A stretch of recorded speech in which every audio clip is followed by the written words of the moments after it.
You speak Chabacano and you speak Bisaya. Ano ang hope ninyo para sa MSMEs in Mindanao, in Visayas? Hindi lang puro Metro Manila, anong hope ninyo or best wishes for them or anong gusto nyo mangyari sa MSME daw in the next 5 to 10 years? Okay, siguro, balikan ko, sinabi ni kasama ko dito, kita. Una, importante sa atin yung sinasabi, I will talk about now without having any initiative, whatever is present, situation.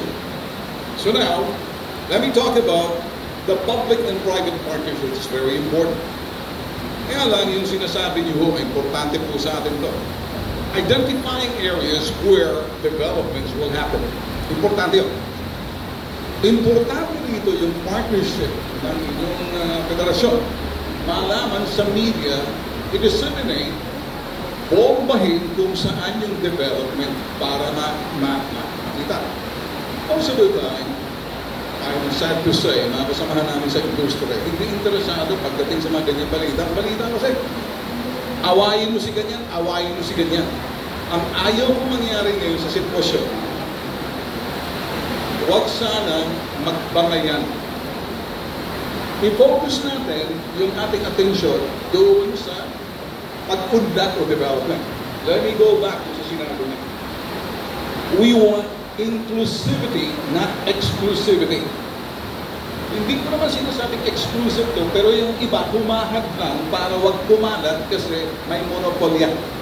Ngayon, para sa akin, ako kasi sa media, may mata ko, napakaganda ng sinasabi ng kasama ko. Napakaganda, yan ang anaantay ko saan ay ito'y ang development para makahanda yung mga tao, pupunuan nila kung saan meron, aalamin, gagabayan ng federation ninyo para matulungan. So, the dissemination of information is very important para malaman. Pangalawa, magagabayan. May iba dyan ko kontra. May iba dyan ko kontra. May iba dyan maiinggit. May monopolya sa kanyang pag-iisip. Strictly business. No politics. Business. Gusto ko sinabi niya. You know, pinaalam niya. Meron tayo sa gobyerno yung sinasabing BUB, bottoms-up budgeting. Na kung minsan, gusto ko makita na lahat ng mga budget na manggagaling sa ating legislatura, kung sino-sino ang binibigyan ng kanilang budget, paano mo gagamitin, saan mangyayari para magbabantay yung mga mamamayan. Sila ang magiging watchdog, matatay nga. Tulad ng sinabi niya, ito yung oportunidad. Nakahanda ang BITAG maging partner sa kanila. I-disseminate namin yan while hindi kami magsasawa. Naniniwala kami na kapag nalaman ng mga tao, bihira kasi lumabas sa media. Napakaganda ang sinasabi niya. Gusto niya i-declare ng Metro Manila, bigyan ng oportunidad ang Mindanao at Visayas. Pabor ako dyan. Ang tanong, importante ito'y sa tulong ng media. Sa tulong ng media, pagdating kasi sa negosyo, medyo dito sa parting ko, gusto ko mabigyan ng atensyon, ma-focus. Kasi nakikita namin yung federasyon initiating opportunities. Yung oportunidad niya, napakahalaga. Ngayon, tanong naman sa akin. I can speak Chabacano. I can speak Bisaya. Ano yung sinasabi kong gustong mangyari sa... Simple lang eh. Ang sa amin dito, may konting defekto at hindi ko sasabihin. Pag lumapit kayo sa BITAG, ilalaban namin yan. Hindi namin iiwan. Tututukin namin yan. Tututukan namin yan. Development man yan, justice man yan, trabaho man yan, lahat, ilalantad namin yan. So, inaasahan natin dito yung kumpiyansa ng mga tao sa mga leaders natin. Ang kredibilidad ng mga leaders natin, napakahalaga. Integrity comes first. Integrity comes credibility. Una, are you credible? Do you have the integrity, what it takes? Are you credible? Kapag paniwala ka ba? Tandaan, kaya ako ganito, wala akong sinasabi at reflective yan. Whatever that you see sa itaas will resonate down. Ako naniniwala na kailangan din mag-leader sa negosyo. Leading the field in this business, the business leaders. Protektahan natin yung mga business leaders natin na magkaroon ng kumpiyansa. Na huwag mawala ng pag-asa. Pag nag-umpisa sila na magkaroon ng walang katiyakan, uncertainty, ang problema tayo. Kapag nakita nila yung fear, pag-aalinlangan at takot, pangamba, baka lumukbok tayo. Hindi naman siguro mangyayari yan kasi mga negosyante, sila, yung kanilang puhunan, yung kanilang vision, naniniwala ko dyan. Anong effect doon sa mga tao sa ibaba? Umaasa sila doon sa mga private sector, umaasa sila sa government sector, kaya I call for strong private and public partnership.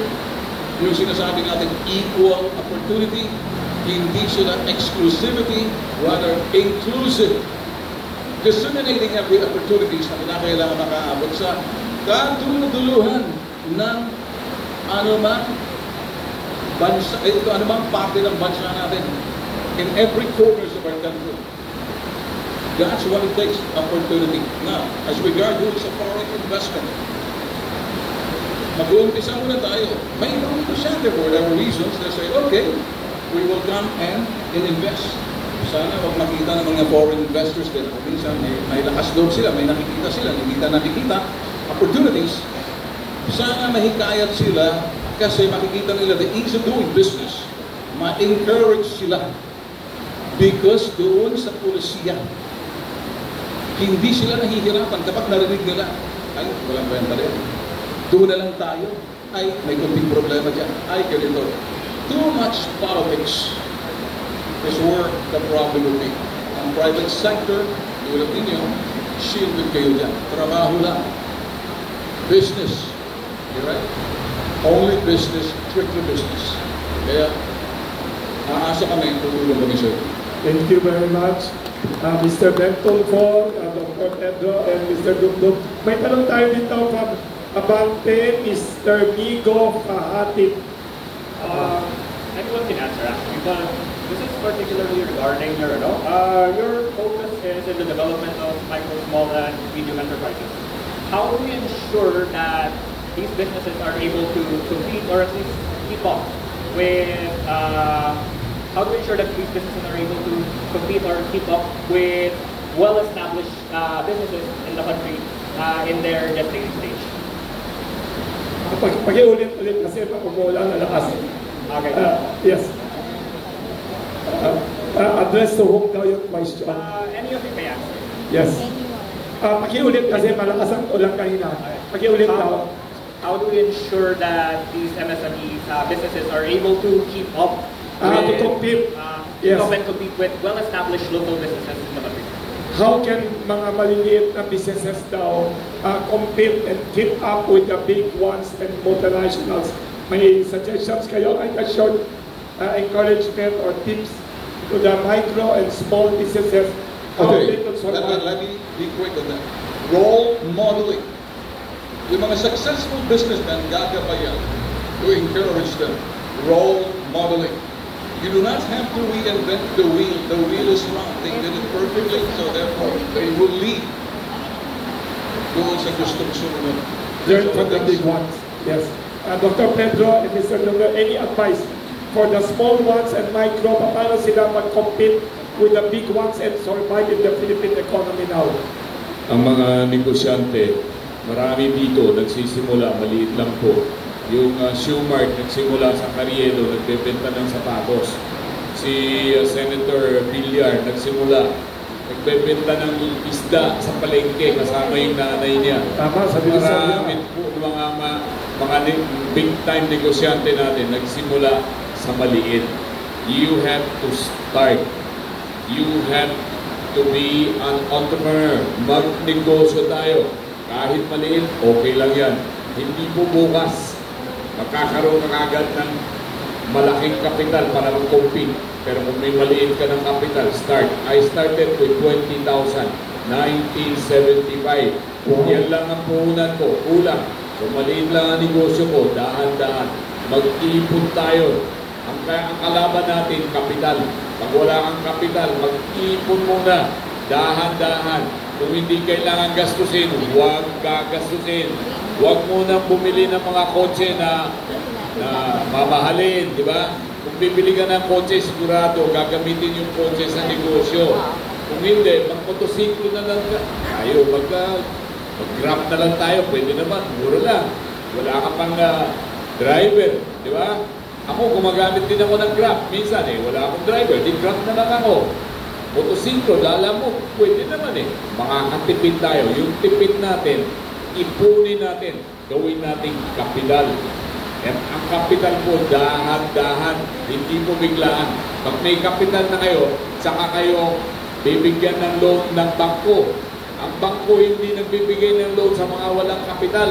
Natatakot sila, hindi sila bayaran. So, kailangan nipon tayo ng kapital. Pagtiyaga, ang negosyo ay tiyaga. Hindi po mangyayari overnight success. Wala po yun. Sa loto yun at saka sa pogo. Hindi po pwede yun. Hindi negosyo yun. Ang negosyo, ginagawa yan sa tiyaga, sa ipon, dahan-dahan, hard work, magtrabaho. Ang Pilipino, walang problema sa hard work. Ang problema, walang kapital. Ang problema, ginagastos yung kikita nila bukas. Hindi po pwede yun. Pag wala pa sa kamay mo, huwag mong gastusin. Pag nasa kamay mo, mag-savings kayo. Huwag niyong gastusin lahat. Sayang. Mag-ipon kayo, lagay niyo sa bangko, may interest, di ba? Kakapit. Simple lang naman practical. Pag bumili ka agad ng kotse, kung ano nung bibili mo, wala na. Ubus. Sayang, wala kang pang negosyo. Negosyo ang ating pag-asa para umunlad ang bayan. Salamat po. Thank you.